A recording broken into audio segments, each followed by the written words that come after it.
నగరానికి త్రాగునీరు అందించే కళ్యాణి డ్యాం నందు నీటి మట్టాన్ని నగరపాలక సంస్థ కమిషనర్ ఎన్ మౌర్య శుక్రవారం ఇంజనీరింగ్ అధికారులతో కలిసి పరిశీలించారు. కళ్యాణి డ్యాం 900 MCFT సామర్థ్యం కలిగి ఉందని, ప్రస్తుతం 310 MCFTల నీటి మట్టం ఉందని, ఇన్ఫ్లో, అవుట్ఫ్లో తదితర విషయాలను ఇంజనీరింగ్ అధికారులు కమిషనర్ కు వివరించారు.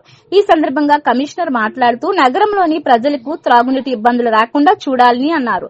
ప్రస్తుతం ఉన్న నీరు 6-7 నెలల వరకు సరఫరా అయ్యే అవకాశం ఉందని అన్నారు. వర్షపు నీరు పెద్ద ఎత్తున కళ్యాణి డ్యాం కు చేరితే ప్రజలకు ఇబ్బందులు ఉండవని అన్నారు. కళ్యాణి డ్యాం నుండి నీరు సరఫరా అయ్యే పైప్ లైన్లు ఎప్పటికప్పుడు పరిశీలించాలని, ఎక్కడా నీరు వృధా కాకుండా చూడాలని అన్నారు. ఎక్కడైనా పైప్ లైన్ మరమ్మతులు ఉంటే చేయించాలని అధికారులను ఆదేశించారు. కమిషనర్ వెంట municipal engineer Gomathi, DE Madhukumar తదితరులు పాల్గొన్నారు.